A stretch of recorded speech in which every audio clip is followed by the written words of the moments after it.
Здравейте отново в нашия канал. Здравей YouTube, здравейте на всички. В днешното видео ще разгледаме няколко видове осветления.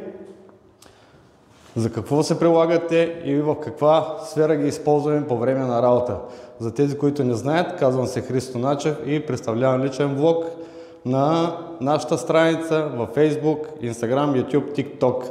Страницата е Master Finish, така че ако не сте се абонирали за нашата страница, може да го направите сега, за да гледате подробни видеа, които качвам различни видове теми, свързани с различни видове ситуации по време на работа и инструменти, които използваме ние. И имаме 5 вида осветление, но в момента виждате само 4, защото едно в момента ползваме за осветление, за да може да ме виждате. Ще го покажа после в последствие него. Започнали сме с шанаджийското, така да се нарече осветление, обикновени кружки, 100 ватови.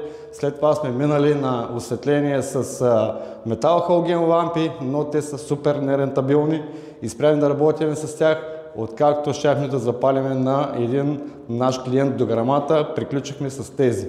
След това вече дойде ерата на LED осветлението и абсолютно всички лампи, които ползваме на този етап, са LED. Започваме с едно от първите осветления, които ползваме, е именно обикновен LED панел, който се продава почти във всеки един магазин за осветителни тела. Този може би е най-достъпният вариант на осветление. Много колеги го ползват, защото е сравнително ефтин. Един такъв панел излиза от сорта на около 100-120-30 лева.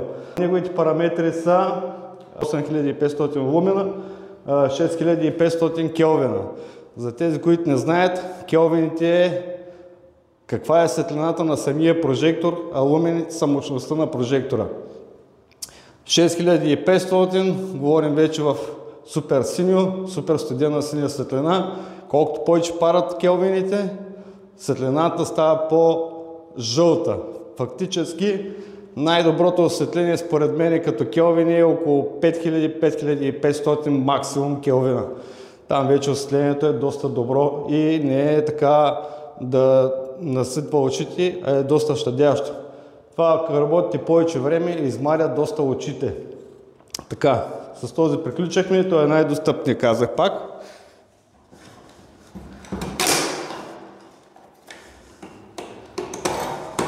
Сега, от тази страна имаме прожектор Makita. Неговите параметри не ги знам наизуст, не мога да ви кажа точно какво е. Аз съм си купил сет на Makita, два прожектора едни и същи, с статив на Makita. Този прожектор е хибриден, работи хем на ток, хем на батерия, което е много добър вариант при някакви бързи ремонти, без да мъкнете кабели, макари и разни такива работи. Слагате се една батерия, пускате си прожектора и почва да работи. Недостатъкът е, че е много слаб и става само за някакви бързи монтажи, дето се казва, не за шпакловани и за по-детайлни неща. Има няколко степени, по-слаба и по-силна и изключване. Има бутон тук отгоре, който трак натискате и тези работи се сменят. Това е конкретно за по-шанаджийското осветление, не толкова професионално, но върши някаква работа. Минаваме към следващото осветление, по-набързо ще обясня за него, защото много дразни камерата, това нещо трепти и не е благоприятно като го гледате. Тази лампа е AS Schwabe, немска, 360 градуса, обгръща цялата стая. Перфектна е за работно осветление, когато правите монтажи на каквото и да е било. Осветява цялата стая от една точка. Има тук закачалка, може да се закачите за тавана някъде и да се работите. Бонусът към нея тук също е, че има контакт, разклонител. Може да включите още една лампа или някакви други инструменти, ако искате и телефона се зареждате даже. При нея параметрите са 8000 лумена, 4000 келвина. Е тази, това е дневна светлина, горе-долу дето се нарича. Може да кажа, че е дневна светлина тази. Много готина лампа, супер лекичка, супер удобна, така се навивате кабел, има си дръжка. Тази лампа може да намерите в Ташев Гален, оттам съм я купувал. Това е конкретно за нея. Сега вече ще навлезем към професионалното осветление по време на работа, което ние най-често използваме.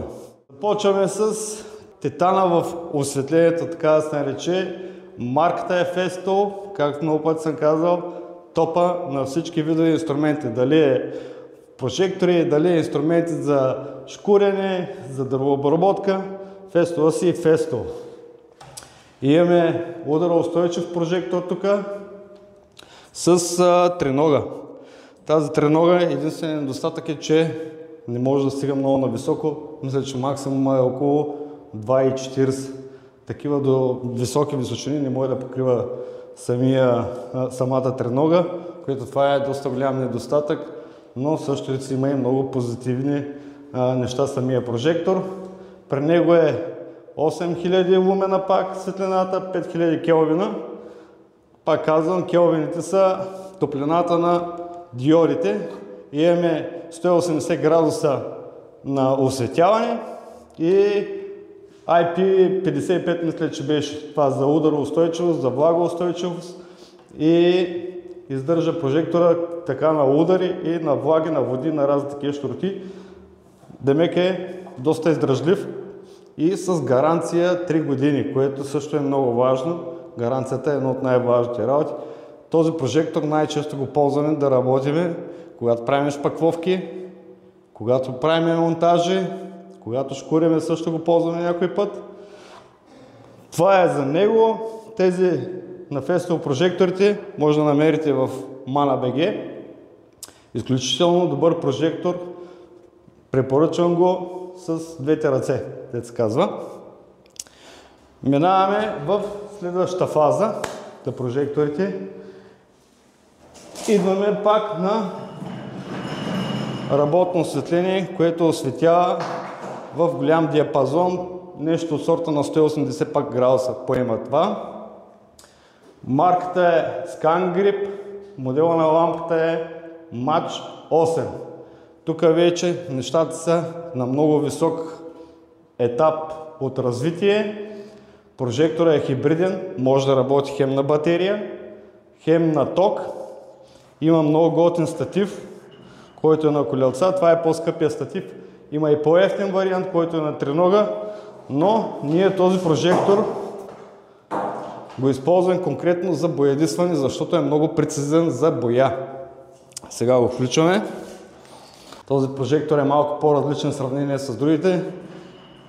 Имаме една леща и един диод, който е вътре в лампата.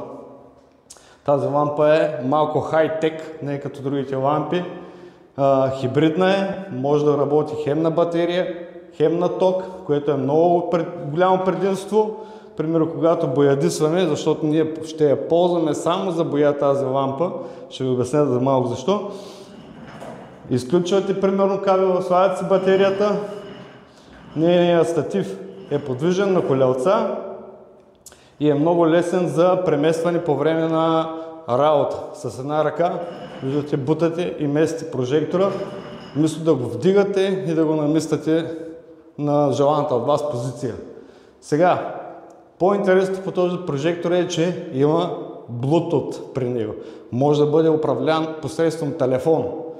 С него намаляте колко да бъде ярка светлината и колко келвина да бъде. Реално колко лумена искате да бъде тя и колко келвина.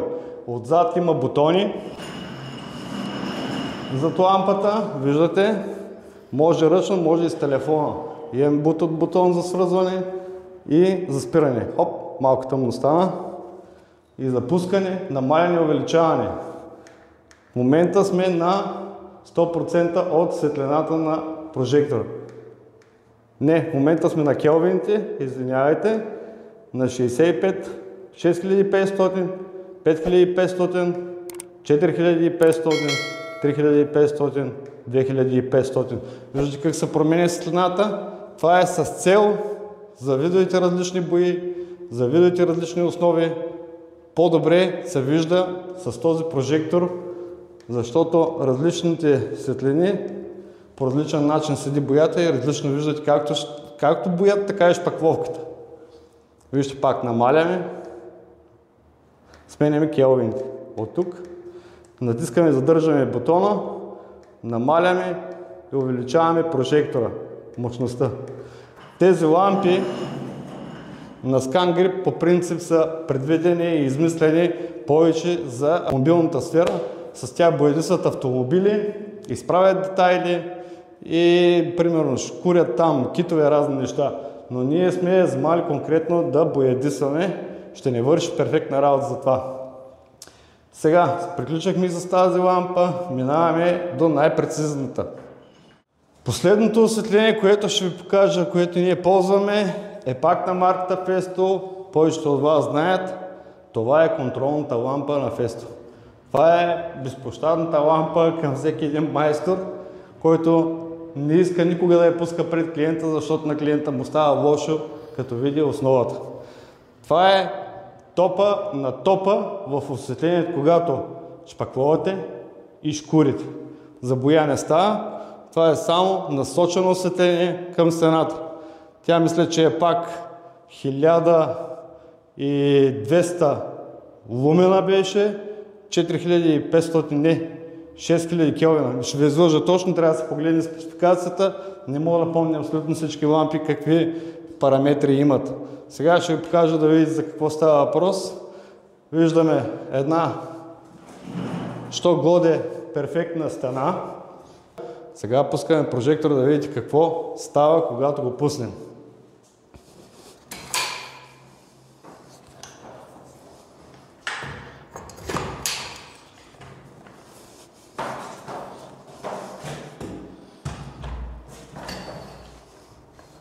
Доближаваме се така до стената.